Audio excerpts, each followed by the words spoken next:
Primero que nada, buenas tardes a todas y a todos, a quienes están ahí por Zoom también. Yo soy Nicolás Espínola y de parte del Observatorio de Derechos Humanos queremos agradecer que hayan asistido y que se hayan conectado. Y también agradecer a Ceci y a Leticia por haber aceptado hacer esta actividad que entendemos que es muy importante y que tiene justamente el objetivo de por ahí de trabajar de forma práctica, cómo identificar, cómo aplicar y cómo buscar estándares de derechos humanos y bajarlos a los casos concretos, ya sea en procesos judiciales o administrativos. Así que nada, no quiero robar mucho tiempo y nada, el tiempo es todo suyo. Bueno, las voy a presentar primero que nada. Acá al lado mío está Cecilia Bertolé, que ella es profesora de acá de la Facultad de Ciencias Económicas y Jurídicas de la carrera de Abogacía, es profesora de Derecho Internacional Público y Sistemas Internacionales de Protección de Derechos Humanos. Ella va a hablar sobre estándares de derechos humanos en materia de derechos económicos, sociales, culturales y de niñez y de familia. Y también está conectada por ahí Leticia Lorenzo, que también es profe acá de la Facultad de Ciencias Económicas y Jurídicas. Es jueza penal en la provincia de Neuquén, en Zapala más precisamente, y ella va a hablar sobre estándares de derechos humanos en el marco de procesos penales. Así que ahora sí, todo suyo el tiempo. Bueno, buenas tardes a todos y a todas, a quienes están en el Zoom, aquí muchas caras conocidas, así que la idea con Leti es que sea algo distendido, que ustedes puedan preguntar, que intercambiemos conocimientos y opiniones, porque así se construye mejor el conocimiento sobre estándares. Bueno, quiero agradecerle a Francisco por estar acá y obviamente a Nico, quien ha trabajado en la organización de esta jornada, y por supuesto a Leti, que venimos charlando hace un tiempo en hacer algo bien dinámico, práctico, para que comprendamos la aplicación práctica de los estándares que surgen de los derechos humanos, y que pasemos un poco del plano discursivo al plano más real de aplicación y concreto, y lo visualicemos como herramientas. Así que bueno, surgió esta actividad, ¿sí? Yo te voy a pedir Vamos a compartir Power. que pongamos el password, sí. Bueno, yo voy a empezar haciendo algunos comentarios más de orden general, en tratar de identificar esto que llamamos los estándares de protección de derechos humanos, sobre todo porque, digamos, los derechos humanos tienen algunas complejidades en este sentido, no se visualizan muchas veces como algo teórico, técnico, sino que se visualizan como algo, digamos, más discursivo. Y esto tiene algunas cuestiones positivas y algunas cuestiones negativas que ahora vamos a tratar de discernir para poder empezar a trabajar sobre estándares.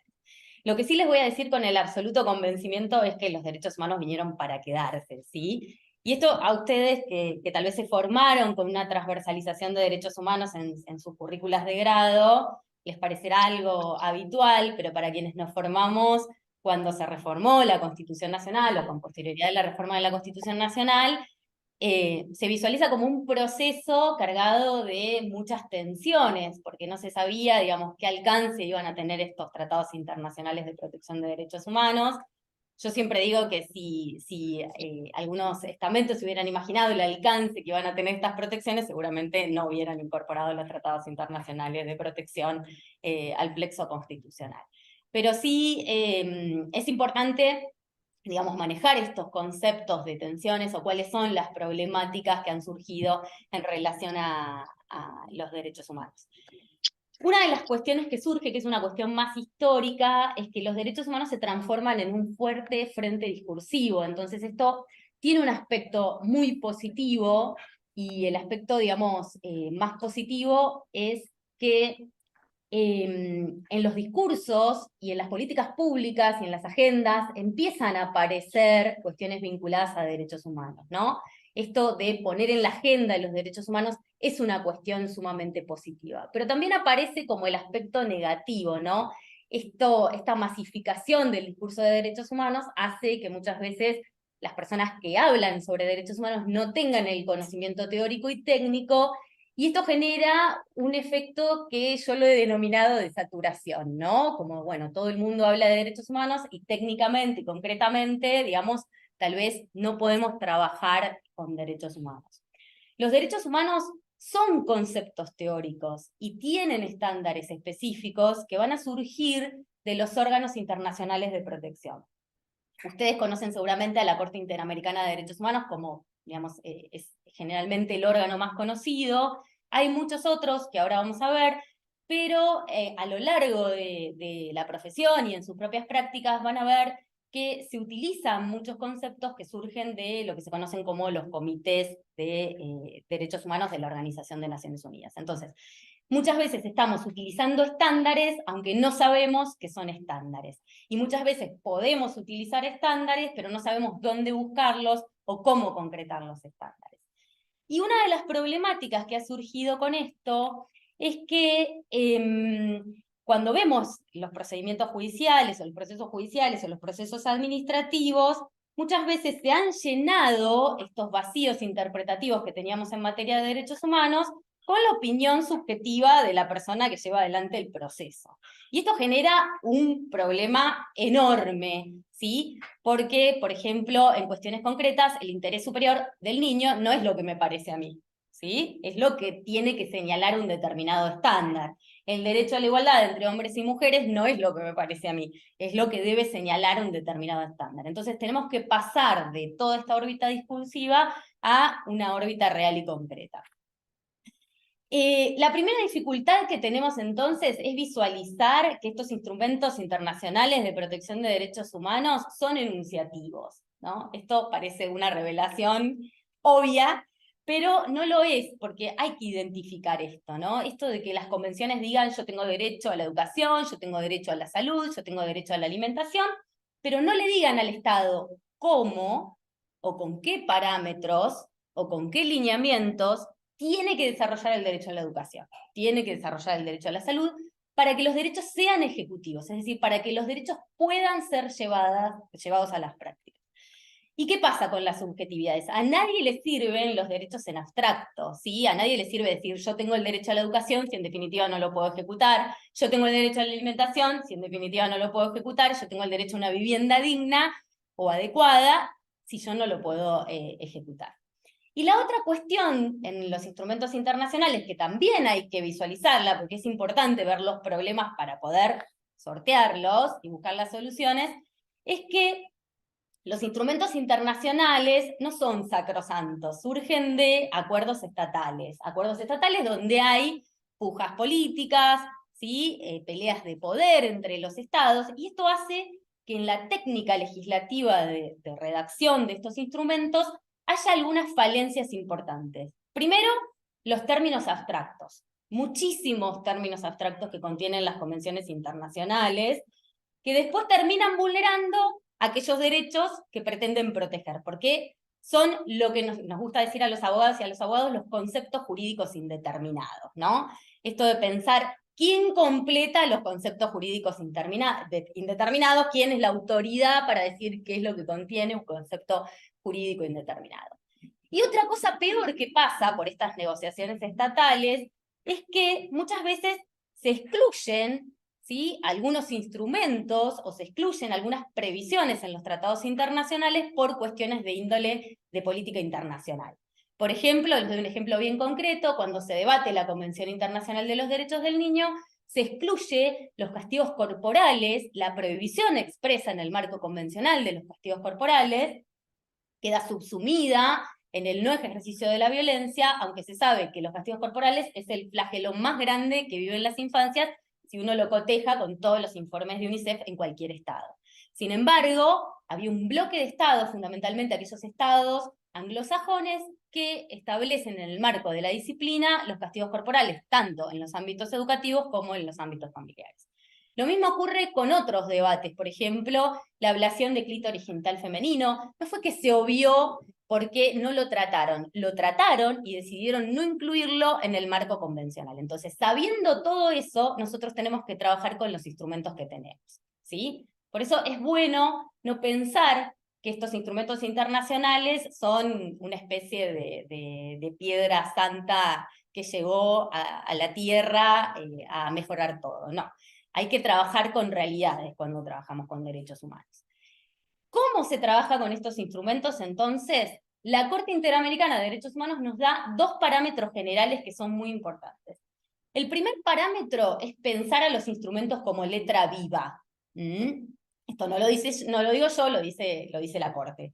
¿Qué es pensar un instrumento como letra viva? Adaptarlo al contexto. Si no, imagínense que con lo que tardan en surgir estos instrumentos internacionales, usando instrumentos internacionales que vienen de 1948, ¿sí? No los podríamos aplicar a los contextos actuales, ¿no? Entonces, es necesario interpretarlos con letra viva. Y esto, hay un ejemplo muy concreto que es súper interesante, es que en la Declaración Universal de Derechos Humanos, y lo mismo pasa en la Declaración de Derechos y Deberes del Hombre del Sistema Interamericano, se agrega, por ejemplo, una pequeña frase que habla sobre la discriminación y dice cualquier otra condición social. Entonces, deja abierta la puerta para poder utilizar instrumentos, aunque no no visualicen específicamente de qué tipo de discriminación se trata. Así surge, por ejemplo, la protección del colectivo de la diversidad. ¿Sí? En 1948, imagínense que ni siquiera era un tema que se podía pensar en un contexto de protección de derechos humanos. Y la otra forma de interpretación es el principio pro persona.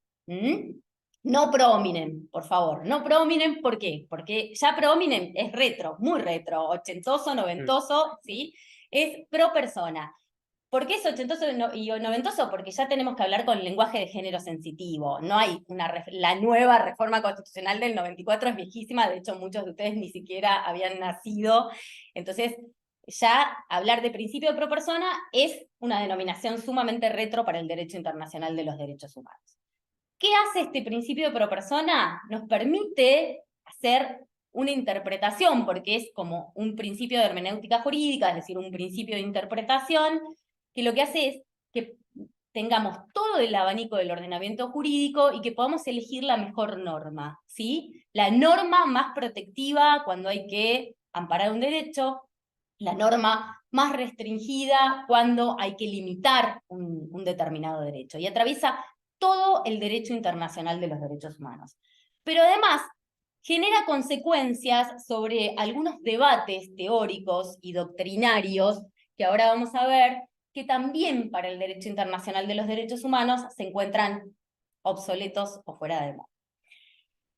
Otra de las tensiones que surge, y sobre todo esto surge en el marco de instituciones, no me refiero exclusivamente a las instituciones vinculadas al Poder Judicial, sino en el marco de instituciones, de pensar que la aplicación de los estándares afecta la soberanía estatal, es decir, que el Estado debe decidir, digamos, todas sus cuestiones sin necesidad de comunicarse con los órganos internacionales. Y esto no es así. Digamos, no hay una desvinculación entre el principio de soberanía y el principio que nos permite llevar adelante nuestros procedimientos internos, como corresponde en el marco de un Estado constituido, sino que todo lo contrario, es por el principio de soberanía que un Estado asume la obligación de comprometerse con un tratado internacional y por lo tanto cumplirlo. Sería ridículo pensar que un Estado asume un tratado internacional para no cumplirlo. Al menos pensemos que si asume el compromiso de estar en un tratado internacional, por lo menos está pensando en cumplirlo, ¿sí? En llevarlo adelante. Sí es cierto que se transforman los límites de la soberanía, ¿sí? Que la soberanía estatal ya no es absoluta en relación a las personas que se encuentran en la jurisdicción del Estado. Y esto tiene que ser así, porque los conceptos vinculados a la dignidad humana han trascendido las esferas del marco estatal, ¿sí? Y han trascendido las esferas del marco estatal por hechos históricos que se vinculan con violaciones sistemáticas de derechos humanos. Entonces, ¿cómo los interpretamos? Los interpretamos con normas básicas y algunas de derecho internacional, pero las interpretaciones pueden ser básicas, como el pacta sunt servanda, ¿sí? Los tratados están para cumplir, si tienen que cumplirse de buena fe. El artículo 27 de la Convención de Viena que dice, no podemos alegar las disposiciones de derecho interno para dejar de cumplir un tratado internacional. ¿Y esto por qué se da?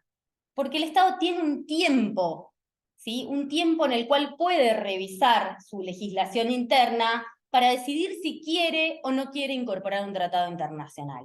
Pero si lo incorpora, asume una serie de obligaciones. Y si incumple esas obligaciones, genera una responsabilidad internacional, ¿sí? Y por último, para pensar que los estándares que surgen de los instrumentos de derechos humanos son subsidiarios y complementarios. Los derechos humanos se materializan en el Estado, las obligaciones se cumplen en el Estado. Los sistemas de protección de derechos humanos no nos sirven para cuestiones de resolución de violaciones a los derechos humanos dentro del Estado. Nos sirven para los estándares. La función más importante que tienen los sistemas es fijarnos cuál es el comportamiento adecuado del Estado. Y eso es el estándar. Es la directiva, ¿sí? O la directriz que va a seguir el Estado en base a pronunciamientos que hacen los órganos internacionales que tienen que interpretar esta cuestión. A mí me encantan los cuadros de René Magritte porque nos llevan al surrealismo, y esto es lo que ocurre para mí con el monismo y el dualismo y la doctrina del margen de la apreciación nacional en la actualidad. Voy a empezar con el monismo y el dualismo, sin negar que fue un debate súper importante, que nos llevó mucho tiempo, que ha tenido un contexto teórico fundamental, sobre todo en el Estado argentino, que además se condice con líneas jurisprudenciales que surgen de la Corte Suprema de Justicia de la Nación. La realidad es que la discusión de monismo y dualismo es absolutamente obsoleta. Si aplicamos el principio pro persona, ¿sí? Dejamos de lado la división entre monismo y dualismo. Porque ¿a qué nos invita este principio? Nos invita a un derecho común. Esto lo decía García Ramírez, que fue presidente de la Corte Interamericana de Derechos Humanos. Nos invita a un derecho común que está basado en diálogos que son verticales y horizontales, ¿sí? Entre los estamentos internacionales, internos, entre los propios tribunales internacionales. Entonces, hay que abandonar estas discusiones teóricas que ya no nos suman y no nos llevan a nada. Y peor es aún el caso de la doctrina al margen de la apreciación nacional, porque como ustedes sabrán, esta doctrina ha sido aplicada por la Corte Suprema no hace tanto tiempo, ¿no? Cuando se plantea el caso Fontevecchia D'Amico en el año 2015, donde la Corte Suprema de Justicia de la Nación vuelve a retomar esta doctrina del margen de la apreciación nacional, se instala nuevamente un debate que ya está absolutamente superado en los sistemas internacionales de protección de derechos humanos. ¿Qué es esta doctrina? Esta doctrina es una creación pretoriana que se da en el marco de la Corte Europea de Derechos Humanos, ¿sí? Pero que responde a una evolución histórica y a características específicas dentro del marco europeo, y que por lo tanto no puede trasladarse como si fuera un paquete al sistema interamericano, ¿no? Hay que hacer una interpretación conforme de cómo surgió esta doctrina que planteaba, digamos, un margen de discrecionalidad para las decisiones que tenía que llevar adelante el Estado. Esta doctrina aplicada en el marco de los Estados americanos genera obviamente responsabilidad internacional, porque desconoce obligaciones que los propios Estados han asumido al ratificar tratados internacionales de protección de derechos humanos, ¿sí? Para aplicar un estándar internacional, necesariamente yo tengo que cruzarlo con estos principios que surgen del derecho internacional, ¿sí? ¿Cómo se cruza o cómo se hace este test? Primero pensando, ¿este estándar que voy a aplicar respeta o no respeta el principio por persona? Es decir, ¿es la mejor norma o hay alguna otra norma mejor para aplicar? ¿Sí? ¿Respeta o no respeta el principio de no discriminación, que es otro de los principios transversales que surgen en materia de derechos humanos? ¿Sí? ¿Deja afuera a los colectivos, algún colectivo en particular? Esa podría ser una pregunta. También cuando trabajamos con cuestiones vinculadas a discriminación, recuerden que la discriminación se transforma en un concepto objetivo. No importa si el Estado quiso o no quiso discriminar, ¿sí? Lo que importa es el efecto, ¿no? Si discriminó o no discriminó. Y eso es otra cosa que tenemos que visualizar cuando trabajamos con el estándar. La otra cuestión es que sea progresivo. Y en esto también hay que hacer como un análisis de los estándares con los que trabajamos de la Corte Interamericana. Estamos en el 2023 y vemos citación de estándares del año 2000 o anteriores, y la realidad es que la Corte Interamericana también ha progresado en sus formas de protección. Entonces, el estándar que tenemos que utilizar es el último. Y ahora les voy a decir cómo se busca el último, ¿no? Pero el estándar que tenemos que utilizar es el último, no tenemos que utilizar el estándar del año 2000, porque probablemente la Corte también ha evolucionado, es una institución que evoluciona, ¿sí? Y que analiza los nuevos estándares que pueden surgir.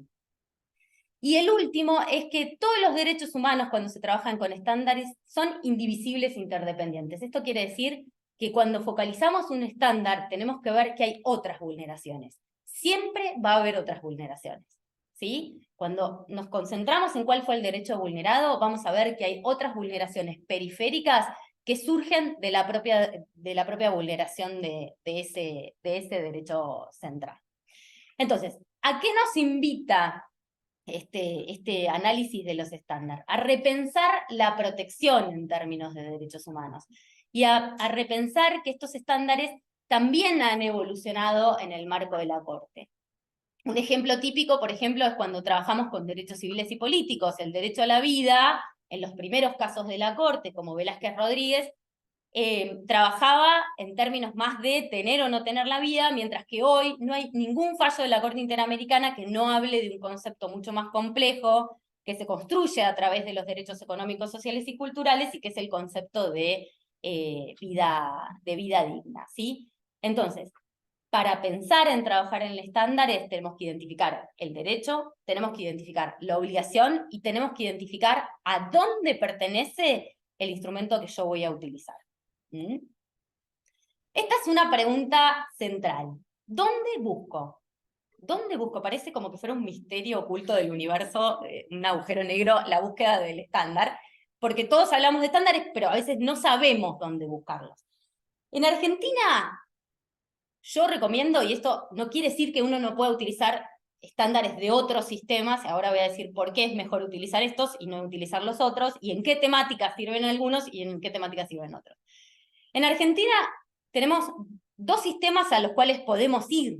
Entonces, en nuestros escritos judiciales o administrativos podemos invocar estos instrumentos que tenemos incorporados en nuestra Constitución. Uno es el sistema interamericano, que es como la vedette, es más conocido, todo el mundo quiere el sistema interamericano, y otro es el sistema universal, que es el de Naciones Unidas, que no es tan conocido, pero tiene insumos muchas veces más profundos y más interesantes que el sistema interamericano en algunas temáticas. Para la gente que hace familia, para la gente que trabaja en cuestiones vinculadas a niñez, para la gente que trabaja cuestiones vinculadas a discapacidad, los estándares del sistema universal tienen más profundidad en las temáticas que muchos de los estándares que surgen en el sistema interamericano, ¿sí? ¿Dónde miramos en el sistema interamericano? Lo primero que miramos son las sentencias. Todo el mundo quiere trabajar con sentencias del sistema interamericano y la miro a Leti porque justo comentábamos que la gente transcribe el caso del sistema interamericano, todas las sentencias del sistema interamericano, y eso no es trabajar con el estándar. Ahora vamos a ver qué es identificar el estándar, tomarlo y pasarlo a un escrito. Las sentencias. Hay un modo muy sencillo de ver cuál es el último estándar, pues si no me tengo que leer todos los casos de la Corte Interamericana, que me llevaría más o menos 5 años. La Corte realiza cuadernillos temáticos, ¿sí? Este es un datazo. Cuadernillo de género, cuadernillo de niñez, cuadernillo de debido proceso, cuadernillo del colectivo de la diversidad, ¿sí? Entonces, cada cuadernillo tiene la jurisprudencia actualizada, porque la Corte actualiza la jurisprudencia todos los años. Entonces, la gente que trabaja con jurisprudencia no es que es mágica y conoce toda la jurisprudencia, sino que sabe buscar, digamos, en esos cuadernillos la última jurisprudencia que surge en relación a los años. Además de las sentencias, que sería como lo más fuerte, ¿no? Lo que al menos pensamos que es más fuerte, pero no es el único lugar donde surgen los estándares, tenemos las opiniones consultivas de la Corte, que nos establecen lineamientos generales, y los informes que nos establecen estados de situación. Ahora voy a hablar de los informes, pero a mí me gustan más los del sistema universal, que son los que podemos usar y citar en nuestros escritos, y que también es un datazo que nos va a servir porque lo vamos a ver en algún casito concreto.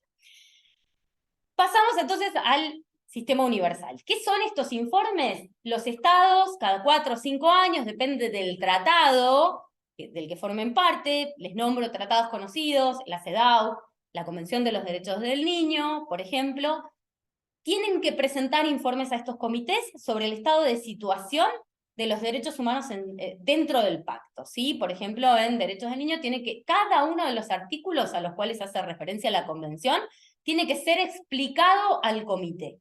Y el comité le hace una observación final y le indica, digamos, qué falencias ve en relación a esto. Si utilizáramos esas observaciones en las políticas públicas, sería lineamientos de estándares muy concretos y muy básicos para mejorar algunas cuestiones o lineamientos en materia de política. ¿Para qué nos sirve en el marco de un litigio judicial o de un proceso administrativo? Para acreditar estados de situación del Estado. Si a mí el comité me dijo, a usted le falta un plan estratégico de vivienda, yo en mi presentación puedo decir, bueno, pero ya hay una situación acreditada que es que a usted le falta un estado estratégico de vivienda, o que no tiene estos mecanismos de protección que yo requiero, ¿sí? Entonces, los informes sirven para eso, pueden ser citados para identificar estados de situación generalizada que tienen los estados en relación a lo que ha devuelto el comité. La jurisprudencia, que mucho no se usa, pero es maravillosa la jurisprudencia que hay en materia de sistema universal, que son lo que se conocen como las comunicaciones individuales. Y si bien hay gente que las desacredita porque dice, bueno, no son sentencias, la realidad es que en su fuerza ejecutoria tienen la misma finalidad que la sentencia. Obligan al Estado, imponen reparaciones pecuniarias. Ustedes saben que las reparaciones en derechos humanos son muy amplias, pueden ser otras cuestiones que no sean reparaciones pecuniarias. Por último, el sistema universal tiene algo que el sistema interamericano no ha logrado, que son las observaciones generales. Las opiniones consultivas se parecen bastante, pero no son las observaciones generales. Las observaciones generales son interpretaciones de los artículos, ¿sí? Esto que decíamos, la letra del texto del tratado es enunciativa y yo tengo la observación general que me explica qué es lo que quiso decir el tratado. Entonces, en diferentes materias tengo observaciones de casi todo. Si uno toma, a mí me gusta trabajar con la Convención de los Derechos del Niño, ya se han dado cuenta, tiene 26 observaciones casi terminadas, la última casi terminada, porque es sobre medio ambiente, todavía no se publicó, pero podemos tomar qué estándares hay en materia de discapacidad, qué estándares hay en materia de migración y niñez, qué estándares hay en materia de castigos corporales, qué estándares hay en materia de cuidados, qué estándares hay para adolescentes, para niños, niñas y adolescentes con HIV.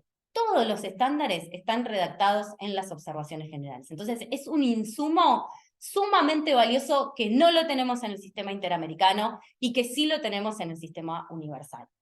Datos. Si quieren trabajar algo vinculado a desaparición forzada de personas, sistema interamericano. ¿Sí? Si quieren trabajar cuestiones vinculadas a derechos civiles y políticos, sistema interamericano. Si quieren trabajar con evolución de derechos económicos, sociales y culturales, sistema interamericano. Si quieren trabajar con cuestiones vinculadas a familia, género, niñez, discapacidad, podemos buscar en el sistema universal. Igual, mi recomendación es que hagan enfoques combinados, que puedan visualizar, digamos, qué estándares hay en cada uno de los sistemas, ¿sí? La segunda cosa que tenemos que visualizar para ver qué estándar aplicamos es determinar qué obligación tiene el Estado. Yo no puedo pensar en una violación de derechos humanos si no sé cuál es la obligación del Estado. Porque si no tengo obligación del Estado, no hay violación a los derechos humanos y el Estado no incumplió nada, ¿no? Entonces, sí o sí tengo que visualizarlo. Y acá hay una diferenciación que es bastante interesante. Hay obligaciones genéricas que son las que más o menos conoce todo el mundo. La de respeto, ¿sí? Esto de abstenerse de realizar conductas dañosas, por ejemplo, pensemos en una ejecución extrajudicial por parte del Estado. La de garantía, ¿sí? Que tiene que dictar medidas de acción positiva o que tiene que poner en funcionamiento el aparato estatal. La de adaptación de legislaciones internas, tenía que dictar una ley, no la dictó. ¿Sí? La de prevención se da, por ejemplo, en los casos de violencia de género y femicidio, se ha trabajado muchísimo con la obligación de prevención. Pero después hay obligaciones más finitas que no son tan conocidas. Y acá les tiro el dato. Las obligaciones inmediatas y las obligaciones de largo plazo o diferidas. Estas obligaciones, ¿de dónde salen o dónde las encontramos? Las vamos a encontrar en las observaciones generales, ¿sí? Por ejemplo, en materia de derecho a la vivienda digna, la obligación no es que el Estado nos dé una casa a cada uno y cada una, y que nos dé una vivienda a cada uno y cada una, porque eso sería materialmente imposible, al menos en un estado, digamos, en vías de desarrollo, como el nuestro, con el atravesamiento de crisis económicas y todos los contextos que todos y todas conocemos. Pero la obligación inmediata es hacer un relevamiento y tener un plan estratégico en materia de vivienda, ¿sí? Entonces, ¿qué puede incumplir el Estado? El Estado no puede incumplir en darme la casa.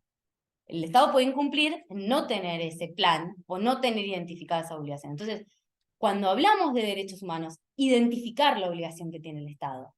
Casi todos los estándares establecen obligaciones inmediatas y obligaciones diferidas o a largo plazo, que por supuesto son aquellas más difíciles de introducir en el marco de los procesos, pero nos dan un parámetro de a dónde se quiere llegar con el estándar de protección. ¿Sí? Esto de poder identificar lo importante. Pasamos a la otra. Yo les traje 2 o 3 ejemplos para que ustedes vean ejemplos diversos de estos instrumentos que mencioné. Este, por ejemplo, surge de una sentencia de la Corte Interamericana. Ya estamos utilizando, digamos, sentencia. Y es uno de los más conocidos e interesantes porque todo el mundo habla del plazo razonable, ¿no? El plazo razonable, y citamos 80.000 fallos que dicen la palabra plazo razonable, que por supuesto todos esos fallos son distintos porque la Corte ha trabajado cada uno de los elementos de una manera diferenciada, ¿no? Entonces podemos encontrar un plazo razonable para una cosa o para la otra. ¿Qué es lo que ha dicho la Corte con relación al estándar? Dice, bueno, el plazo razonable es un concepto jurídico indeterminado. Hasta la Corte ha dicho, es difícil definir el plazo razonable, porque no tiene que ver con el cómputo del tiempo. Y esto es ya un estándar. No es contar el plazo del tiempo, sino que es contar qué vulneración tuvo en términos de derechos humanos la persona por el transcurso del tiempo en el caso concreto. Entonces, ¿cuál es el estándar de plazo razonable? ¿Sí? No es que los procesos se tienen que hacer en determinado plazo y que tengo 2 años, 5 años, 10 años. Eso se va a determinar en función del tipo de proceso que se trate.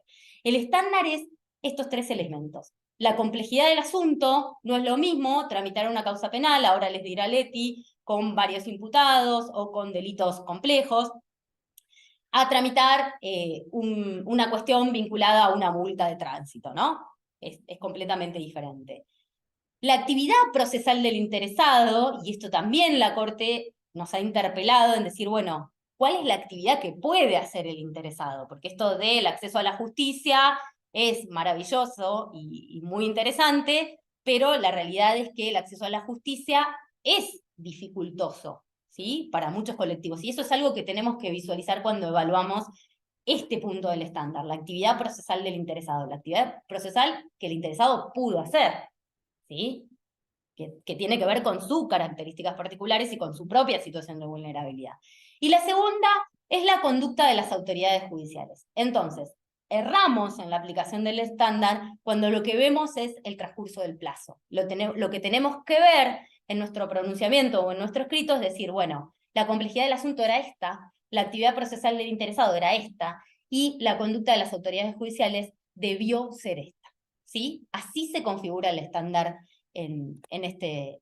Y plazo razonable se aplica a todos los procesos civiles, procesos penales, procesos administrativos, o sea que no es algo que esté fuera del debido proceso legal, que en definitiva tiene que ocurrir en el marco de todos los procesos.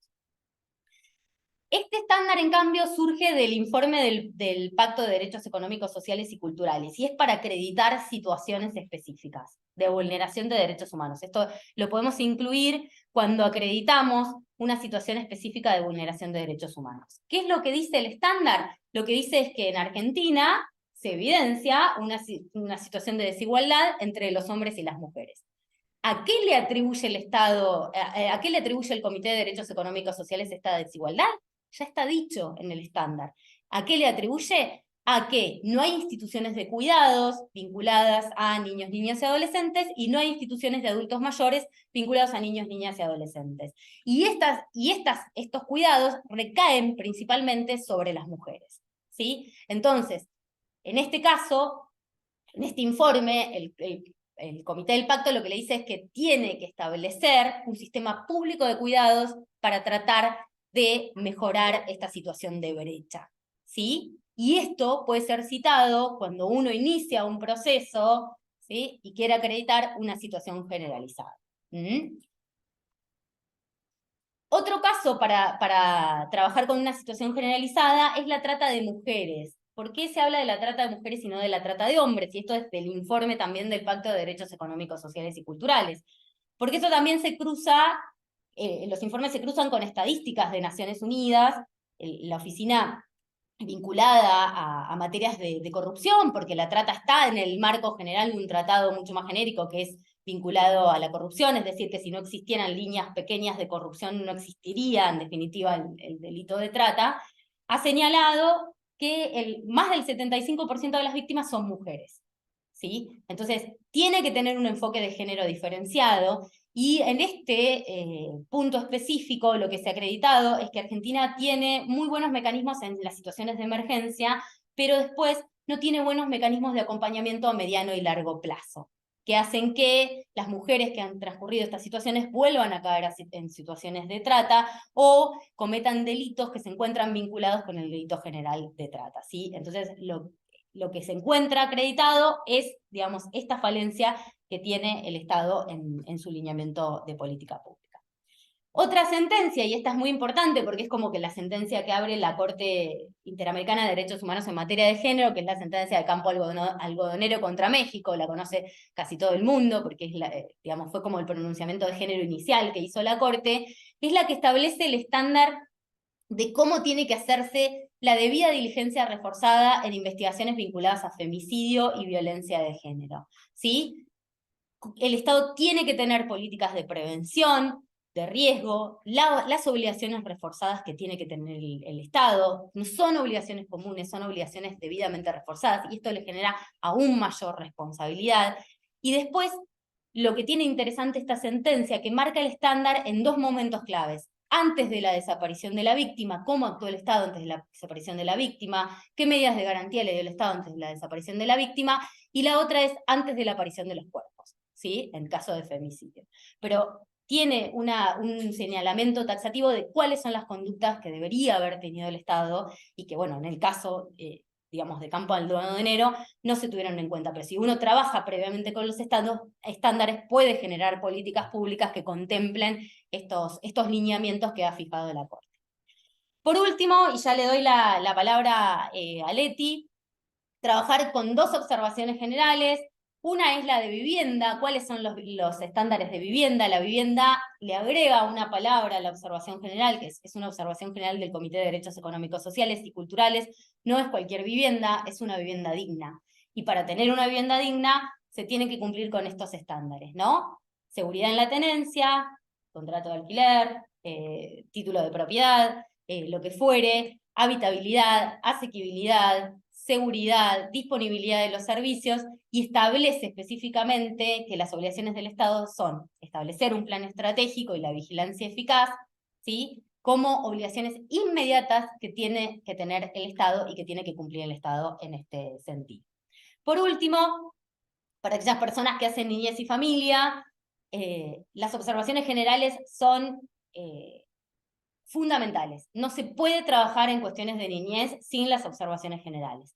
Las observaciones generales establecen procesos determinados y taxativos de cómo configurar el interés superior del niño, de cómo escuchar a los niños, y las sentencias judiciales o los procedimientos administrativos tienen que reflejar cada uno de los puntos que señala la observación para esa construcción del interés superior del niño. No es un concepto que pueda generar la persona que está resolviendo las actuaciones, sino que es un concepto determinado al cual le podemos incluir otros elementos que van a tener que ver con la complejidad del caso con el que estamos trabajando. Bueno, hasta aquí he llegado. Te voy a dar la palabra a Leti.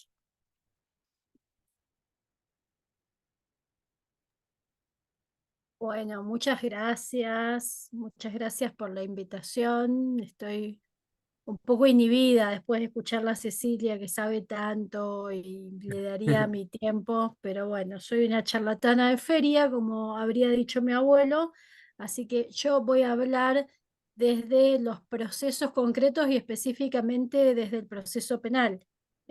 Me quisiera quedar, sí, antes de compartirles el power con esto último que refirió Cecilia sobre la observación general 14, ¿no? En materia de infancia y adolescencia, porque yo creo que una de las grandes ventajas que tiene conocer, estudiar, estar familiarizada con los estándares en materia de proceso judicial específicamente, es que nos limita mucho el libre pensamiento, ¿no? O sea, en alguna medida es interesante que el proceso judicial sea predecible, que sepamos qué es lo que puede pasar.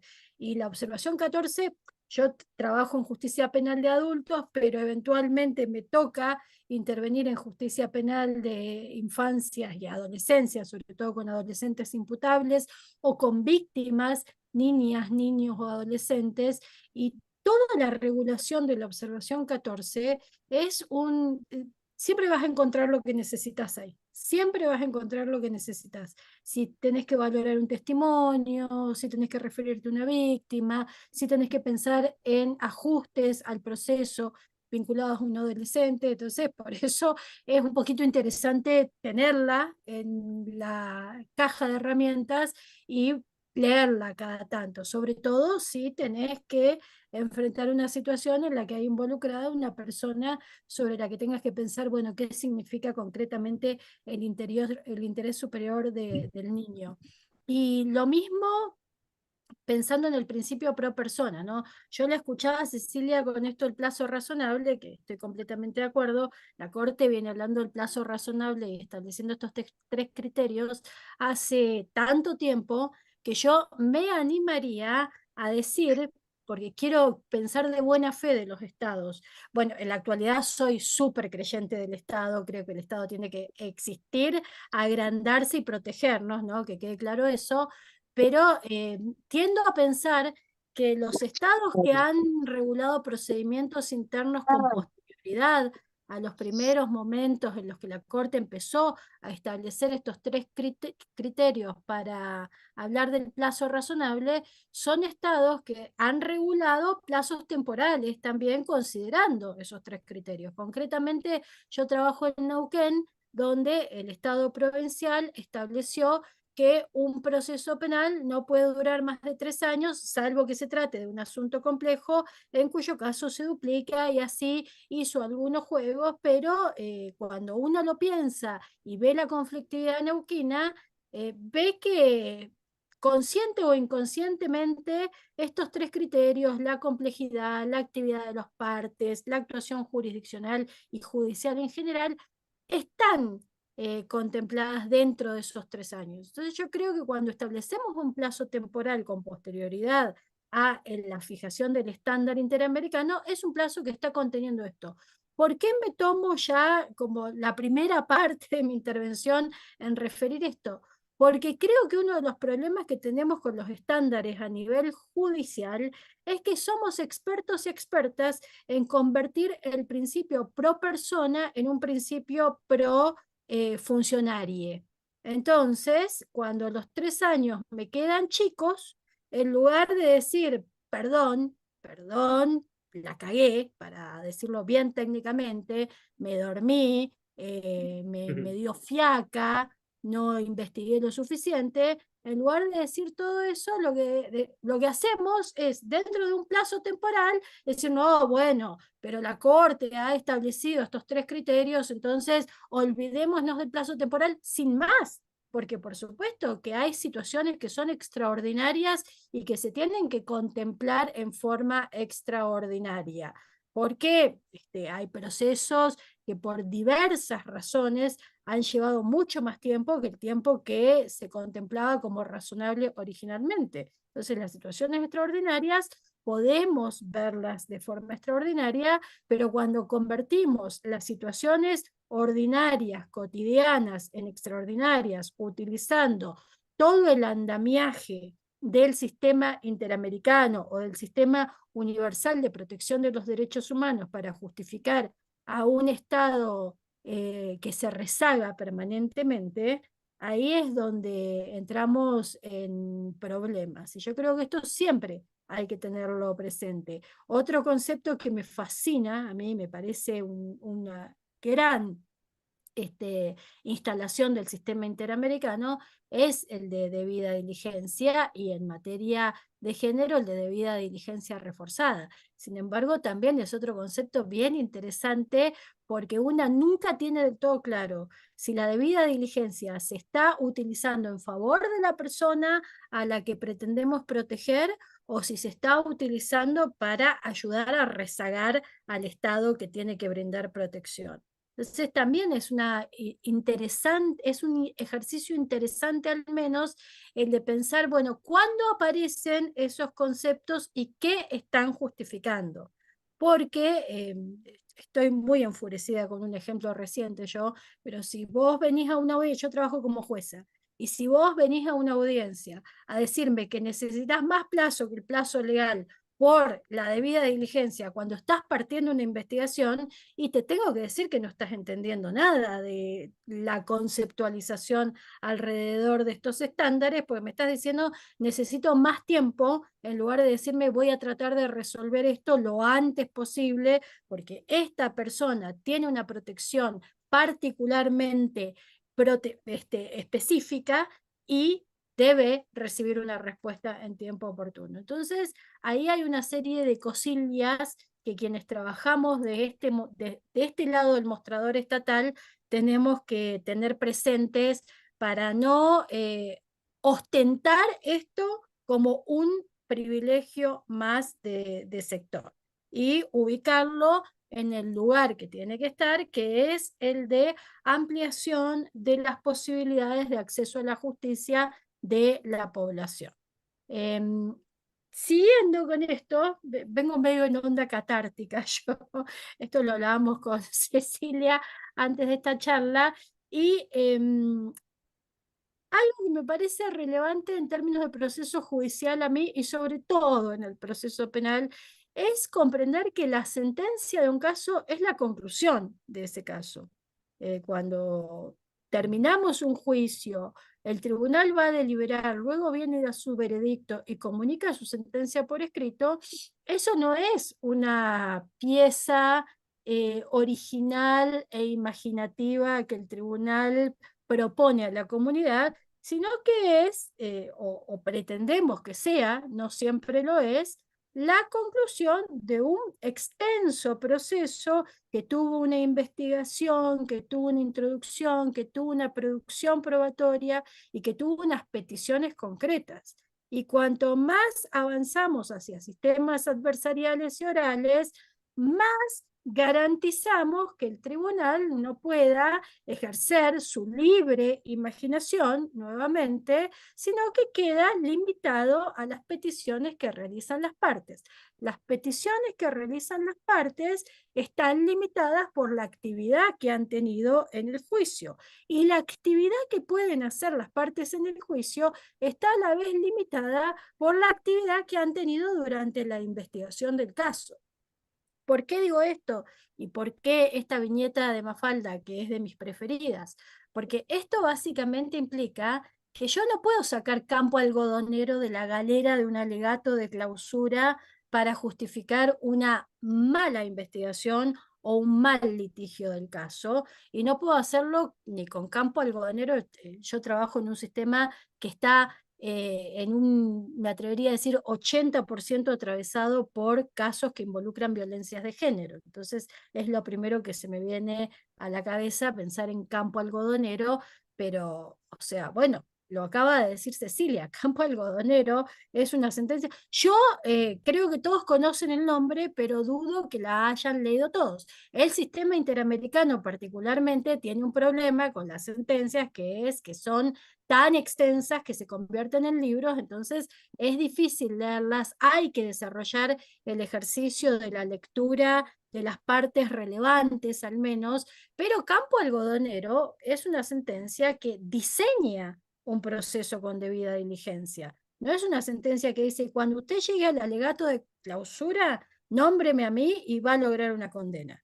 Eso no es un estándar. Entonces, si yo quiero estar en condiciones de citar Campo Algodonero en un alegato de clausura, tengo que haber trabajado de acuerdo a los lineamientos que genera Campo Algodonero sobre una investigación diligente. Y si yo quiero citar Campo Algodonero en una sentencia, tengo que estar, puedo citarla para mostrar todo lo que no hicieron también, pero en el ideal de un sistema protectorio, tengo que haber visto un juicio que esté antecedido de una investigación que haya respetado los parámetros que esa sentencia establece. Entonces, lo primero que a mí me gustaría señalar con relación al uso de estándares al interior del proceso penal es que no pueden sacarse de la galera en el alegato. En general, cuando trabajamos en litigación, y yo estoy muy pegada a la litigación porque es a lo que me dedico en términos de enseñanza, decimos un alegato no es el momento mágico en el que va a salvar una mala actividad en el desarrollo del juicio. Dentro de esa recomendación general, yo introduciría la recomendación específica y la cita al estándar interamericano fuera de contexto, tampoco le va a servir demasiado. No corra al tribunal con citas. Y si usted integra un tribunal, yo detesto eso, pero lo detesto profundamente, las sentencias que dedican decenas de páginas a transcribir otras sentencias son de lo más inútil que existe, desde mi perspectiva. Por supuesto, estoy dispuesta a que me convenzan de que tiene alguna utilidad. Pero en general, yo me atrevería a decir que es un reemplazo de razonamiento. Una sentencia debe razonar sobre la base de lo que sucedió en el juicio y, por supuesto, debe conocer y aplicar todos los mandatos vinculados a las disputas que haya habido en el juicio.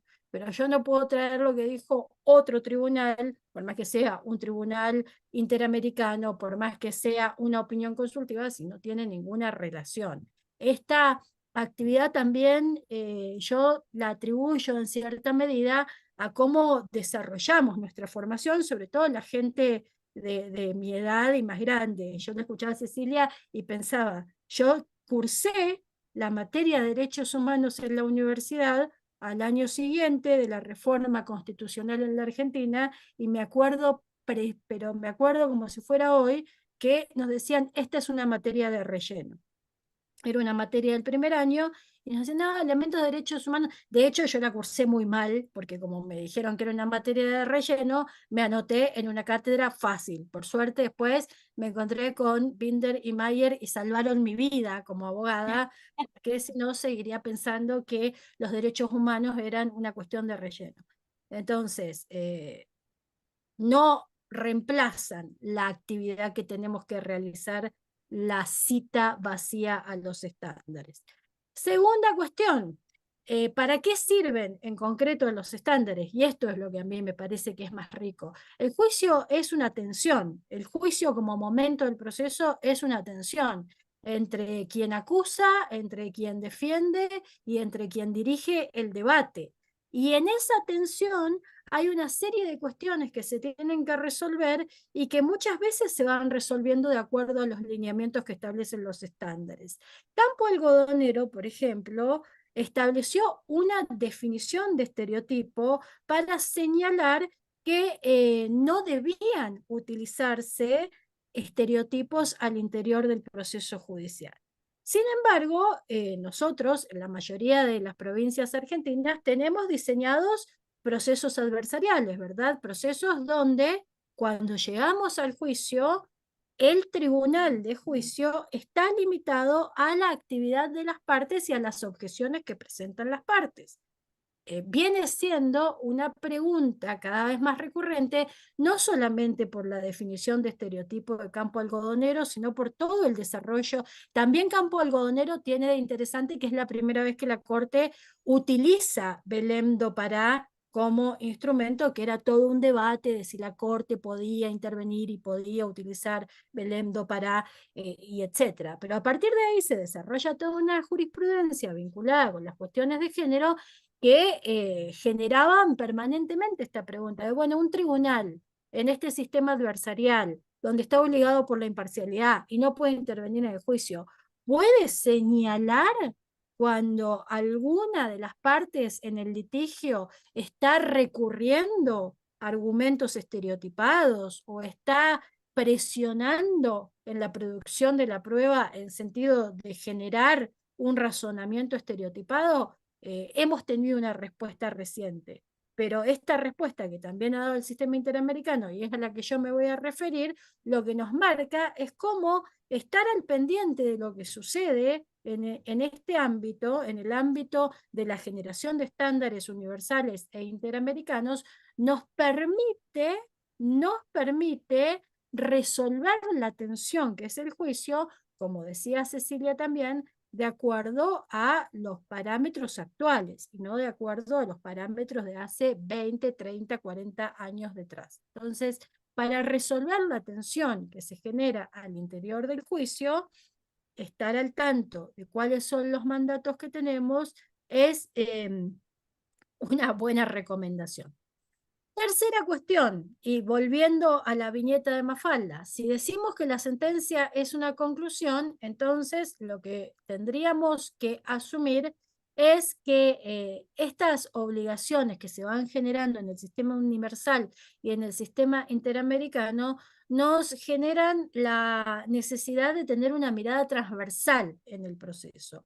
Y con una mirada transversal, más allá de que no me voy a quedar acá señalando cada una de las etapas del proceso, a lo que me refiero es a que si vamos a utilizar, si vamos a pretender en el alegato de clausura señalar que hubo una actividad tendiente a la estereotipación como forma de razonamiento, también nos tendríamos que preguntar si eso no podríamos haberlo evitado estableciendo una oposición en la etapa intermedia y oponiéndonos a la admisión de determinada prueba. Y también nos tenemos que preguntar si eso no podríamos haberlo planteado al momento de la imputación para evitar que se desarrollara un proceso en contra de los mandatos establecidos por estos sistemas. Entonces, la mirada transversal a lo que nos obliga es a pensar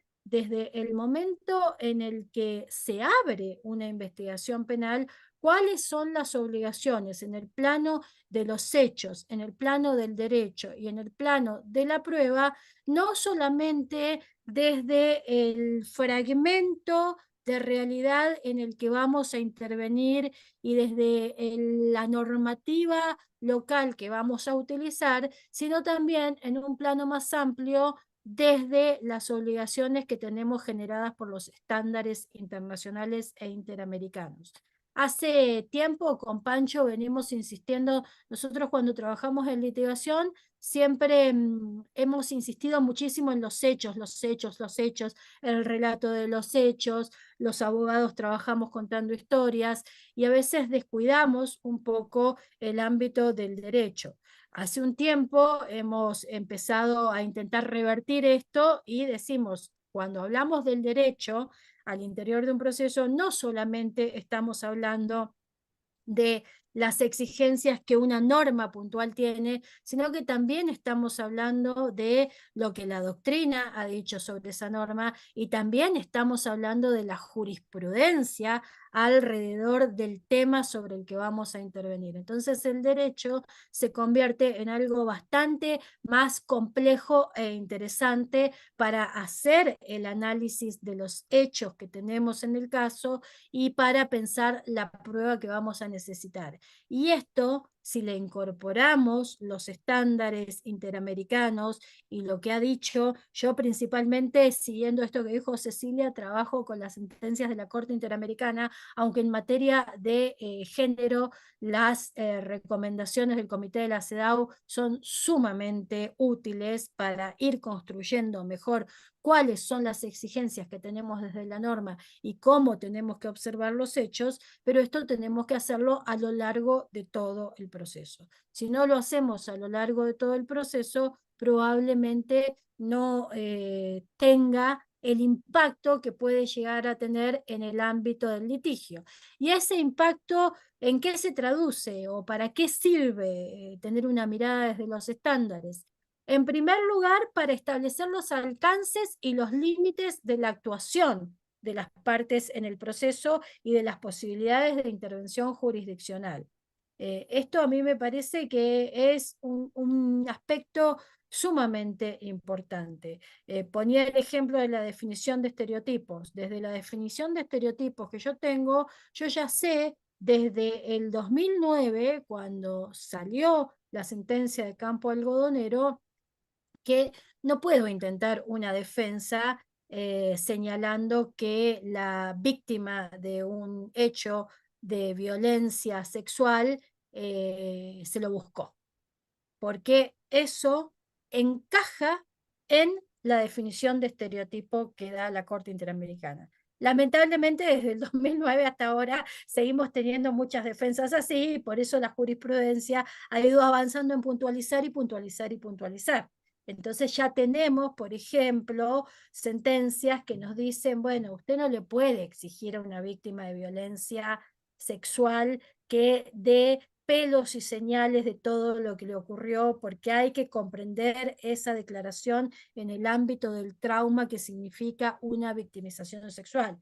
Entonces, ojo con la exigencia que le pone a esta clase de víctimas, porque por ahí se pasa a dos pueblos. Bueno, ahí ya tengo otro mandato y eso me implica establecer un límite a la intervención, por ejemplo, en un contraexamen. Me implica una posibilidad de objetar preguntas en el juicio. Me implica una posibilidad de objetar determinados ámbitos probatorios en la investigación. Entonces, ahí tenemos un campo enorme de utilidad de los estándares. En segundo lugar, sirve para verificar la compatibilidad de los hechos. También la jurisprudencia nos va generando determinados mandatos que a mí me permiten establecer si estos hechos encajan en una determinada actividad estatal, si estos hechos encajan en una determinada pretensión estatal o no encajan. Yo traje un ejemplo bien concreto del proceso penal, que es cuando el Estado puede inmiscuirse en la intimidad de una persona, deteniéndola o requisándola sin tener una autorización judicial. Bueno, ahí hay una determinada declaración fáctica, pero yo tengo que analizar si esa declaración fáctica es suficiente para que el Estado pueda proceder. Entonces, segunda cuestión, verificar la compatibilidad de los hechos que se describen con las posibilidades de lo que se pretende. Y en tercer lugar, también me sirve para completar o para evaluar el derecho interno. También los estándares interamericanos van generando determinados mandatos que a mí me obligan a entender la normativa interna de maneras específicas. Entonces, vuelvo a lo que les decía al principio, para mí lo más entretenido de esto, porque a mí me gusta mucho pensar, pero me da mucho miedo la imprecisión en el pensamiento, sobre todo cuando integro un sistema que se supone que tiene que caracterizarse por ser predecible. Entonces, cuando el sistema interamericano a mí me dice, usted tiene que considerar esto de esta manera, ya me está estableciendo un límite en los tres ámbitos, tanto en las posibilidades de actuación como en las posibilidades de que determinados hechos encajen en determinadas actuaciones, como en el análisis del derecho interno. Entonces, yo traje dos ejemplos concretos de esto porque uno tiene más que ver con la investigación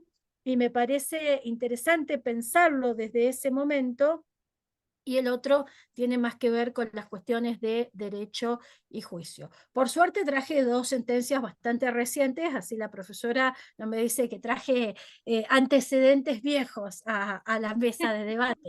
Y este creo que está bien porque me lo corrigió ella cuando hice el trabajo, pero bueno, fuera de chiste, uno de los temas en el sistema penal tiene que ver con esto, con cuándo la policía puede detener a una persona, cuándo la policía puede requisar a una persona, cuándo la policía puede secuestrarle elementos a una persona, y estamos permanentemente, ¿no?, preocupados y preocupadas por dónde voy a exigir autorización judicial, dónde no. De hecho, lo regulamos en los códigos procesales. Los códigos procesales regulan tanto las exigencias para adquirir una autorización jurisdiccional como las excepciones en las que se puede actuar sin autorización jurisdiccional, invadiendo el ámbito de intimidad de una persona. Cuando yo requiso una persona, bueno, me imagino que estaremos bastante de acuerdo en que me estoy metiendo en su ámbito de intimidad. Entonces, yo lo que creo es que es necesario en las sentencias, no les voy a leer esto, no se preocupen, después en todo caso se los comparten los compañeros, o pueden verlo en la sentencia, Fernández, Prieto y Tumbeiro, que es una sentencia de la Corte del 2021, ¿no? Y fíjense que en Fernández Prieto la intervención original se produce en el 92 y en Tumbeiro en el 98. Por eso el tiempo cronológico parece que no le importa mucho a la Corte Interamericana tampoco. No niego las complejidades de llegar al sistema interamericano, pero bueno, son 2 hechos en los que hay intervenciones policiales de personas en la vía pública, en Fernández Prieto en un auto, en Tumbeiro en la calle. Hay diversas situaciones que incluso generan que una de estas personas ya esté fallecida cuando se toma la decisión, pero ¿por qué creo que es importante conocer los hechos? Porque más allá de que yo no tengo la obligación de que sean idénticos los hechos en el caso que voy a litigar, sí necesito conocerlos. ¿Para qué?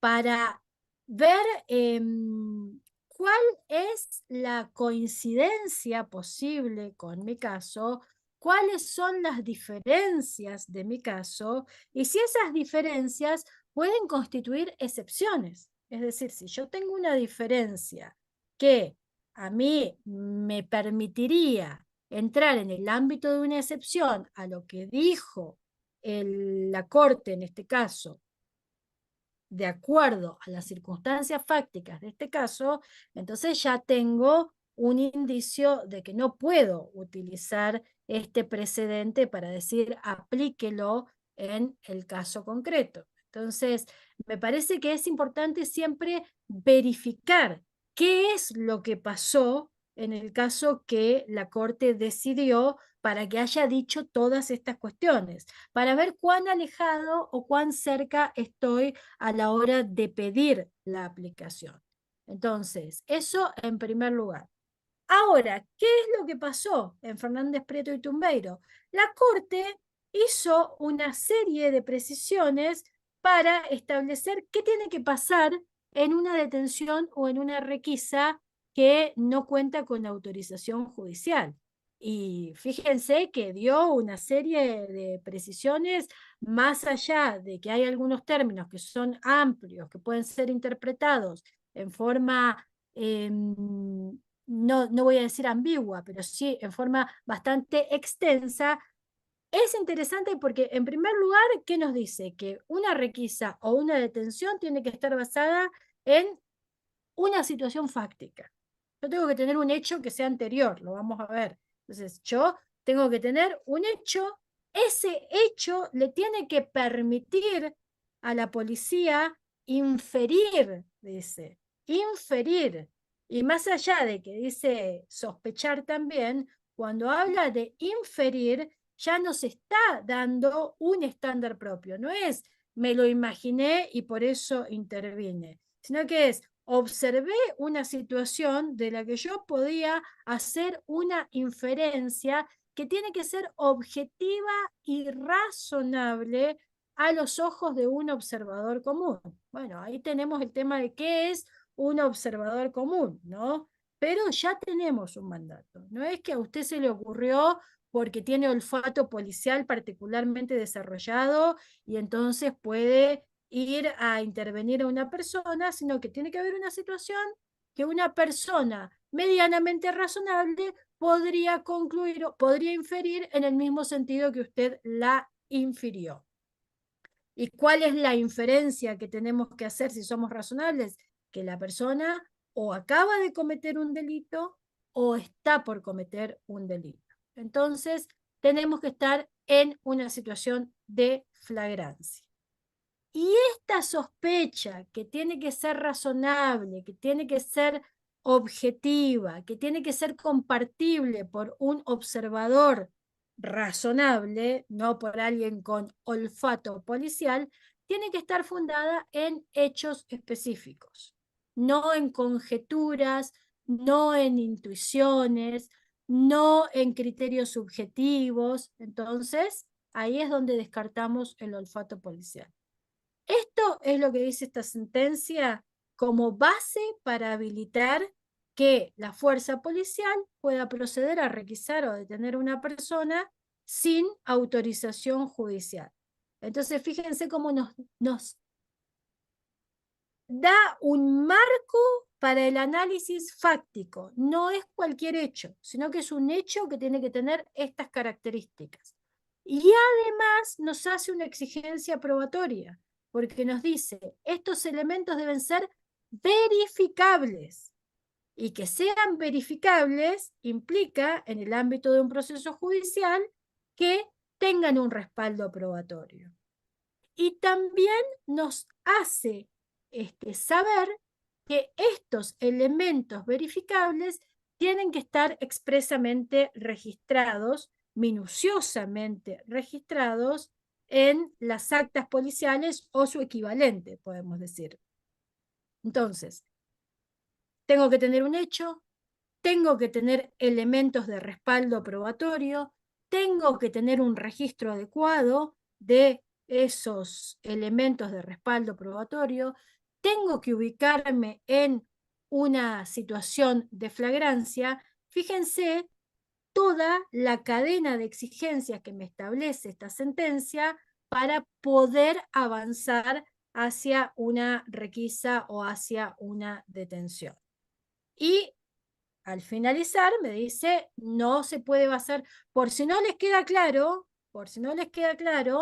no se pueden basar en prejuicios, no se pueden basar en estereotipos, y da algunos ejemplos de a qué se refiere con prejuicios o estereotipos. Entonces, repasando, nos establece obligaciones u orientaciones en los tres planos, en el plano del derecho, en el plano de los hechos y en el plano de las exigencias probatorias. ¿Qué es lo que yo voy a poder hacer con este estándar que me ha establecido el sistema interamericano? Si yo tengo una regulación normativa anterior al estándar, lo primero que tengo que hacer es verificar si esa regulación normativa es adecuada o no es adecuada. Es decir, la Corte ya me dijo, esto es lo de mínima para poder hacer una requisa sin autorización judicial o proceder a una detención sin autorización judicial. Entonces, yo tengo que observar mi norma procesal propia y decir, bueno, ¿cumple con lo de mínima? Si no lo cumple, le tengo que anotar a mi código abajo las exigencias que estableció la Corte en Fernández Prieto y Tumbeiro para litigarlas. Eso en términos de marco normativo general. Y luego, en el litigio concreto, si yo quiero plantear una exclusión probatoria, lo que voy a tener que hacer es armar mi teoría del caso de la exclusión probatoria. Digamos, me detuvieron, no había orden judicial, yo tenía un arma, ¿quieren excluir el arma? Bueno, acá tienen la sentencia para pensar cómo estructuran una teoría del caso basándose en esas exigencias para pedir la exclusión en el caso concreto.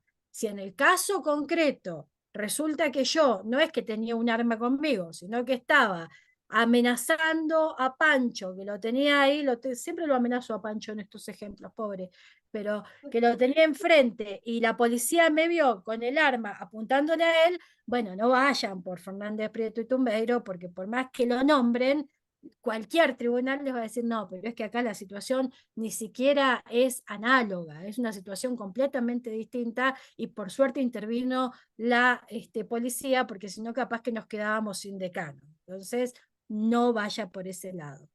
Armar la teoría del caso en base a las exigencias que me establece el estándar específico es lo que me habilita o me permite saber si estoy en un terreno en el que pueda utilizarlo.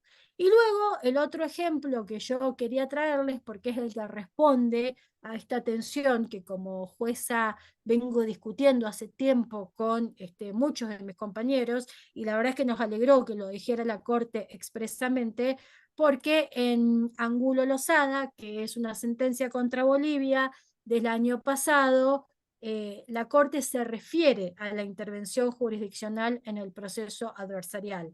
No en estos términos, pero hace una referencia, y también la Corte hace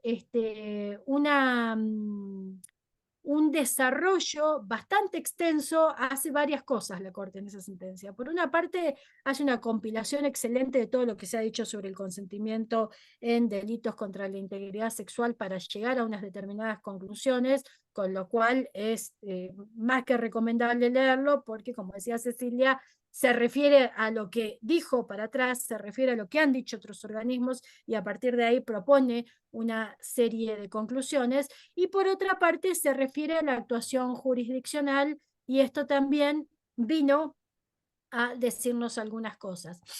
¿Qué es lo interesante de Angulo Lozada? Que en Angulo Lozada, por supuesto, hay que ver cuáles son los hechos del caso para ver si estamos en un terreno similar, pero lo interesante es que en esta sentencia, más importante que los hechos del caso para todas las cosas que dice, y esto sucede en muchas sentencias de la Corte Interamericana, los relevantes son los hechos generados por el Estado, los hechos de la investigación, los hechos del proceso, los hechos que surgieron a partir de las sentencias que hubo en ese proceso. Entonces, más allá de que la Corte hace una descripción, y yo ahí les estoy dejando la cronología del caso porque es inmensa para quien le interese verla, pero más allá de los hechos del caso, la Corte hace toda una cronología de lo que sucedió a lo largo del proceso que ya es para indignarse solamente leyendo esa primera parte.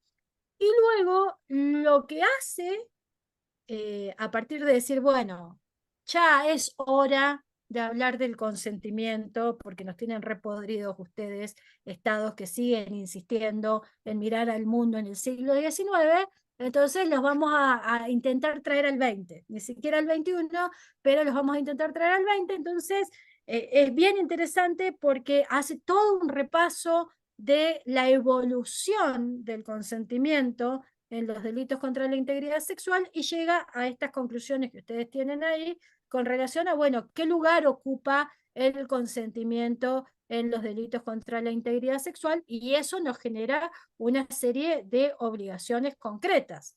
En el plano del derecho, en el caso de la Argentina, nos obliga a leer el artículo 119 al revés de cómo lo tenemos regulado, porque todo lo que nosotros tenemos regulado como medios comisivos, que parece que es más importante que la última oración del primer párrafo del 119, donde dice o por cualquier otra razón no haya podido consentir libremente, eso nos obliga esta sentencia nos obliga a leerlo al revés, a decir, bueno, acá lo central es si hubo o no hubo consentimiento, y todo lo que tienen ustedes ahí como medios comisivos son posibilidades, algunas de las posibilidades, no es que tienen que ir por una de esas, de acreditación de la ausencia del consentimiento. Pero también nos obliga a abandonar la lógica de que el consentimiento puede inferirse de cuestiones tales como la ausencia de resistencia o la ausencia de lesiones. Entonces, esa es una primera orientación que nos da en el plano del derecho. Y la segunda es la pregunta que nos tenemos que hacer es si vamos a sostener el artículo 120 o no en el Código Penal.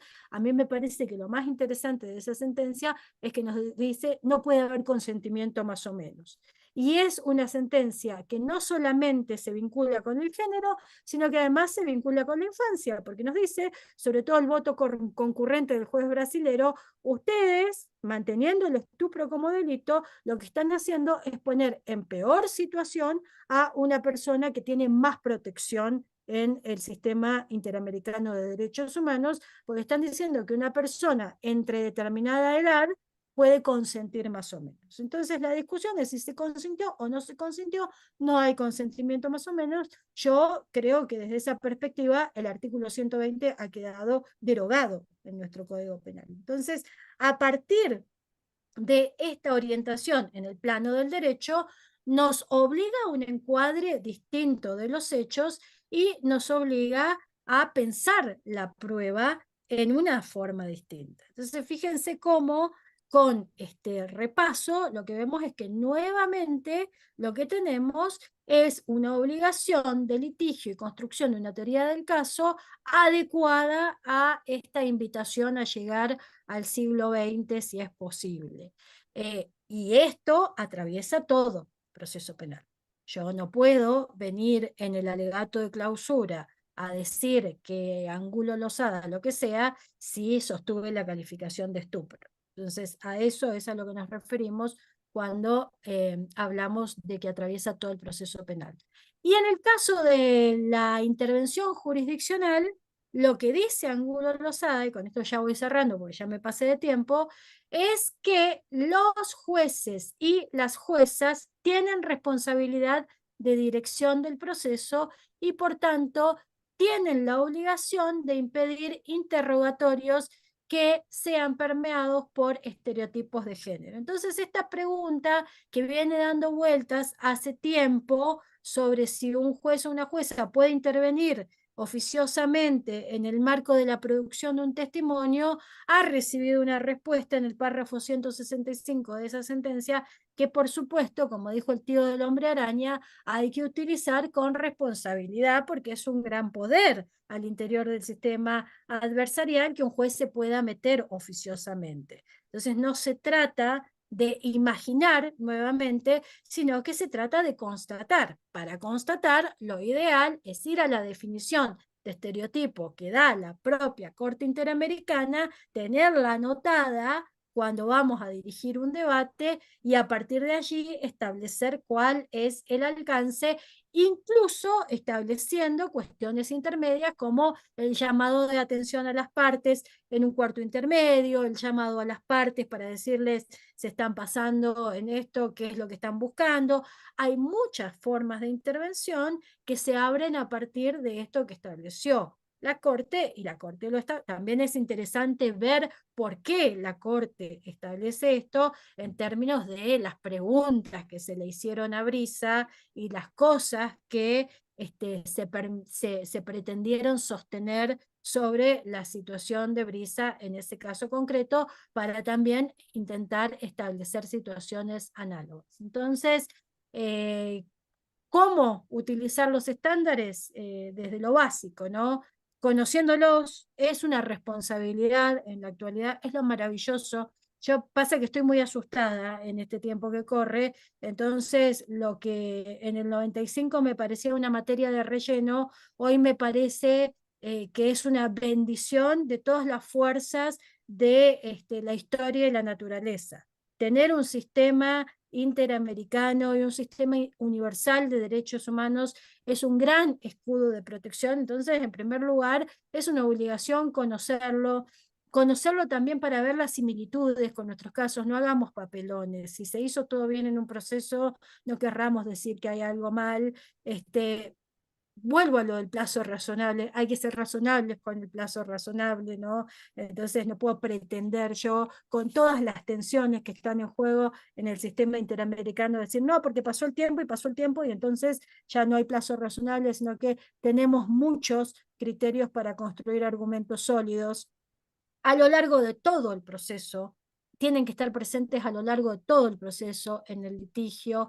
¿Desde dónde? Desde la planificación de la teoría del caso. Por eso yo insisto con esta idea de que el derecho o la teoría jurídica puede ser algo muchísimo más interesante si la pensamos desde la jurisprudencia interamericana y las obligaciones que vamos adquiriendo para garantizar tanto las garantías de la persona procesada en materia de proceso penal, donde más claro tenemos los estándares, es en materia de respeto a los derechos, por lo menos formalmente, ¿no? Después podemos discutir ampliamente si nuestros sistemas penitenciarios lo tienen tan claro en la práctica, pero es en el ámbito en el que más desarrollo ha habido de las obligaciones vinculadas a los derechos humanos, pero en la actualidad, afortunadamente, esto que nos viene señalando Binder hace tanto tiempo, de que el proceso es una tensión entre las garantías del imputado y la tutela judicial efectiva de las víctimas, se ve permanentemente en la jurisprudencia de la Corte Interamericana. Entonces desde ahí también tenemos que mirarla.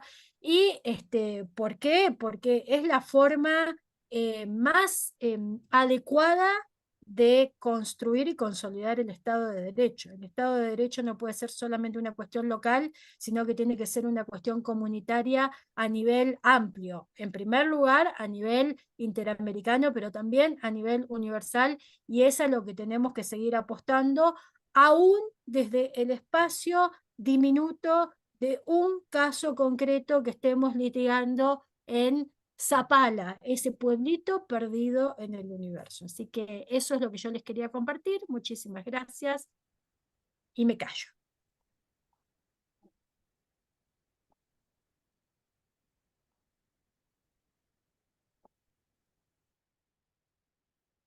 Bueno, gracias a las dos expositoras.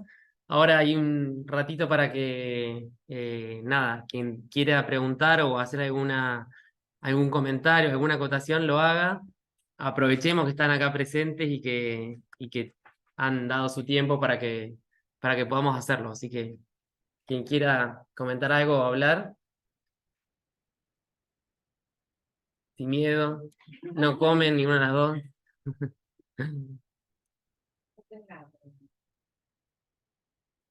¿Qué estándar existe para contrarrestar la cámara Gesell como única prueba para validar sería el relato de niño y adolescente en casos de abuso sexual contra las infancias o maltrato? Me encanta la pregunta. Yo te recomiendo, hay una sentencia de la Corte Interamericana que es del año 2018, que es BPC contra Nicaragua, que es sobre un caso de abuso sexual infantil intrafamiliar y donde la Corte se detiene en establecer los estándares para que los niños, niñas y adolescentes sean vistos como sujetos del proceso y no como objetos de prueba, porque se entiende también la necesidad, digamos, de las fiscalías en los procesos penales de acreditar los hechos, y lo que pasa con las causas de abuso sexual infantil también es que el hecho de que haya existido un archivo porque no pudo realizarse la cámara Gesell no significa que el hecho no haya existido. Ese caso es un caso súper interesante de la Corte Interamericana, donde, digamos, al menos posiciona cómo debe ser el debido proceso en la intervención de un niño o niña adolescente en los casos de abuso sexual infantil intrafamiliar, que son la mayoría. La mayoría de los casos de abuso infantil son intrafamiliares y que tienen una complejidad particular, porque además, digamos, del delito en sí, hay toda una situación vinculada a la violación de la confianza, en la cual se detiene la Corte Interamericana, al menos en identificar cuáles son las garantías que hay que brindarle a ese sujeto en el marco del proceso. Leti, ¿quieres decir algo en relación a eso? Claro, porque él sí también trabaja. Sí, justamente que una de las cosas que no vamos a encontrar en las sentencias de la Corte Interamericana y que no vamos a encontrar, yo creo que tampoco en la jurisprudencia ni del Tribunal Europeo, ni los lineamientos del sistema universal, son mandatos específicos de valoración probatoria. Justamente en ese caso, que siempre se me confunden a mí las letras, pero es contra Nicaragua, una de las cuestiones que se discute es el juicio por jurado, porque fue un caso decidido por un jurado popular, y ahí la Corte es bastante cuidadosa en no establecer limitaciones. Sí hace algunas referencias hacia los cuidados que hay que tener cuando va a tomar una decisión un tribunal que no fundamenta. En Angulo Lozada también hace algunas referencias a los cuidados que hay que tener vinculados al juicio por jurados, pero no ingresa en términos de generación de estándares en límites probatorios. Entonces hay algunas cuestiones que tienen mucho más que ver con el litigio de los casos concretos, y ahí lo que vamos a encontrar sí es mucha jurisprudencia en términos de las valoraciones prohibidas por basarse en prejuicio.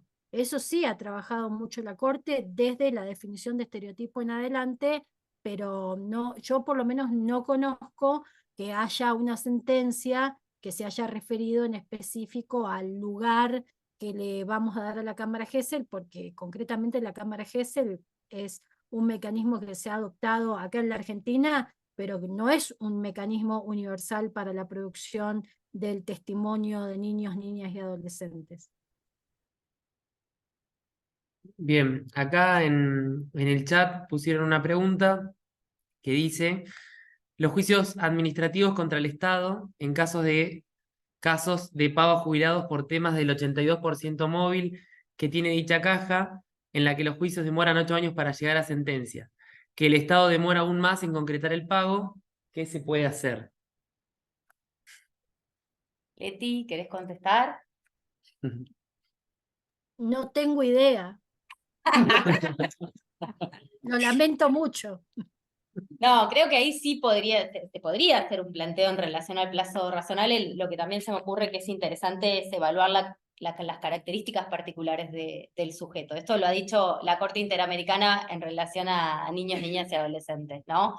Que, por ejemplo, lo dijo en el caso Fornerón, claramente que los procesos en los cuales transite un niño, niña o adolescente tienen que tener una celeridad mayor, porque obviamente la niñez es una etapa de la vida que es corta. Bueno, imagínense en el caso, por ejemplo, de un adulto mayor que está haciendo un planteo. Se podría hacer alguna analogía en ese sentido, pero no hay casos, de hecho, bueno, el colectivo de adultos mayores es un colectivo recientemente reconocido en el derecho internacional de los derechos humanos, ¿no? No tiene, hay algunos casos jurisprudenciales que se podrían explorar como Paulette Vilches, pero no tengo claro, digamos, si hay un estándar que hable específicamente del tránsito de esos juicios.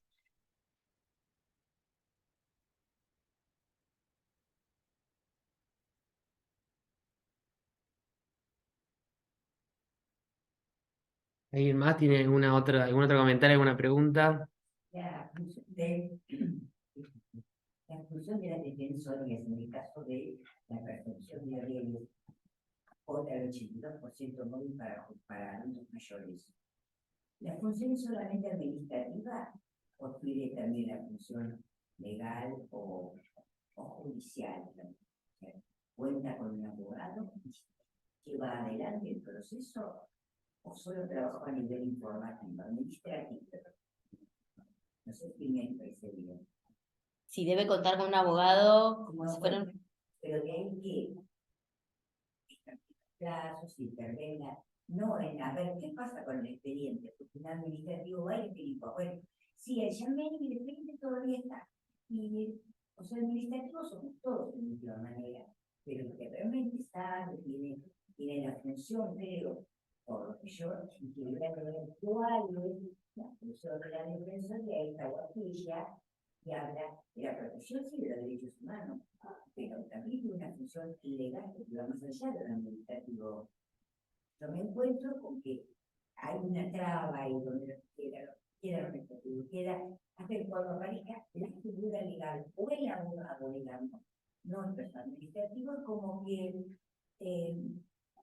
hace un poco lo hablo desde lejos, no desde lo presencial. desde la web. Es como que hace lo mismo que el proceso administrativo. Pasó un mes, pasó dos, pasó un año. La sensación que me da es que no me cierra, no entiendo, ¿no? Quizás, pero mucho quizás lo legal no debería existir o no debe existir, que es una información dada en algún momento donde se adecuaban otras cuestiones legales, otras normativas. A uno, yo lo entiendo en lo que pregunta y tiene la gran duda. ¿Cómo se entiende? Y más cuando no es presencial. Lo tenés que contar, tenés la posible declaración de los otros, otra experiencia también, otras situaciones, que no sea todo a través de un teléfono o de la web, que no es realmente lo más expeditivo posible. Entiendo que la pregunta va dirigida, no sé, Leti, vos, a ver qué interpretás, así en el marco de los procesos administrativos también existen estas garantías del debido proceso. El debido proceso es un concepto general, no es un concepto solamente, si bien se utiliza mucho más en el ámbito de los procesos penales, y es donde más lo ubicamos y donde ubicamos la mayor cantidad de estándares de casos de la Corte Interamericana, el debido proceso se utiliza también en el marco de los procesos administrativos, que tienen que tener garantías procesales, por ejemplo, la del plazo razonable, ¿no? Entonces podría hacerse una aplicación a los procesos legales. No sé si es esa la pregunta o va por ahí. Plazo razonable, no sé qué, pero un año o dos, bueno, la persona puede irse de viaje y no volver más, pero cualquier cosa es como lo mismo, todo el mes llamando, todo el mes llamando. Y bueno, era un derecho que la mayor se une a la convención de los mayores, el internacional, bueno, la José de Costa Rica está muy bien, muchas gracias, pero bueno, que siga realmente la impotencia y su diversidad de letras y todo eso. Así que en realidad de vida, hay mucho que desear. Mejor dicho, no hay calidad de vida. Por supuesto, estamos bueno, así estamos. Es difícil, a veces es difícil tratar de hacer cosas, también situaciones de personales, de filosofía que no entiendo, personales, de diferencia, puede llegar tarde, lamentablemente de lo político, o necesariamente, depende de para quién, de hacer, de, no sé, de jugarse, de hacer lo que debe la nunca. Bueno, está toda la barrera del otro lado que hace mismo. Yo me acuerdo qué pasa. A ver, no quiero ver lo político, pero la verdad es que está muy interesado, no me cuenta con él. Y no sé qué de impotencia, si hubiera necesitado, y debe por el banco, y la verdad que yo no puedo decir, pues ya voy a 15, 15 se va a usar, se va a la vida y se va a la así es. Bien. ¿Alguien más? ¿Clara? Yo caigo bastante del tema, pero bueno, me había quedado en duda. El tema de establecer estándares en ciertas convenciones, me queda la duda sobre todo con la declaración americana. ¿Cómo hace la Corte para establecer estándares cuando no pueden obligar a fallar con la declaración americana? Bueno, habíamos visto un poco vos sentido de Jenny Bosico que la defensa lo puede pedir, pero la Corte está fallando con la declaración americana, entonces ¿cómo establece estándares para el cumplimiento de las normas cuando hay una resolución incluso de la Asamblea General que dice que es obligatorio? ¿Cómo haces para aplicarla si no tenés estándar de cómo aplicarla y la Corte no te puede fallar para aplicar el estándar? Me encanta la pregunta de derecho internacional, me encanta. Bueno, una cosa es esto que vos decís, exactamente Jenny Bosico, que es un caso del año 2007, que habla de educación, del derecho a la educación, que es un derecho, digamos, que se está poniendo tanto en debate y de cuáles son los estándares. Efectivamente, cuando la previsión está en la Declaración de Derechos y Deberes del Hombre, y el Estado, digamos, está en el marco del Pacto de San José de Costa Rica y el caso llega a la Corte no puede resolver en relación a la declaración. Pero sí hay otra instancia en donde se generan los estándares que es en la actuación de la Comisión Interamericana de Derechos Humanos. En ese caso, sí se han generado estándares en base a la Declaración de Derechos y Deberes del Hombre. Por ejemplo, recuerdo estándares vinculados a la pena de muerte, porque, por ejemplo, uno de los casos que más pronunciamientos ha tenido en este sentido ha sido Estados Unidos, que no ha ratificado el Pacto de San José de Costa Rica, pero sí ha sido captado, digamos, por la Declaración de Derechos y Deberes del Hombre. Hay un caso súper interesante que fija uno de los estándares más importantes, es el caso Michael Domínguez, que es un caso del año 2002, medio viejo Leti, pero lo voy a citar igual, que señala que las personas menores de edad no pueden ser condenadas a pena de muerte. Si bien el Estado, digamos, no era parte del Pacto de San José de Costa Rica, por medio de este señalamiento que hizo la Comisión Interamericana, se crea como una norma de ius cogens, que sería una norma imperativa de que las personas menores de edad no pueden ser condenadas, al momento de la comisión del delito, no pueden ser condenadas a pena de muerte. Pero la fijación de estándares por la comisión, que también puede crear estándares de protección, y a modo interpretativo cuando son retomados por la Corte. Gracias, Clarita.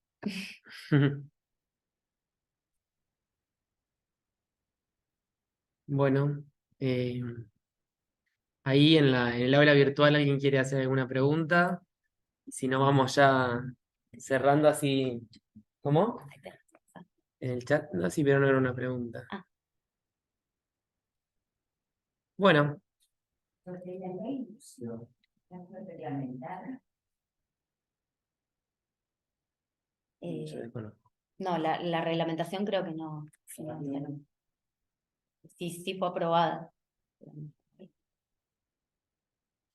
Bueno, vamos a cerrar la actividad. Les agradecemos a Leticia y a Cecilia por haberse prestado a hacer esta charla, que obviamente espero que haya servido y que puedan aplicar todo lo que escucharon hoy en el marco de sus trabajos. Y agradecerles a ustedes por participar de estos espacios. Para el observatorio es muy importante, para la Facu también, así que gracias. Gracias a todos.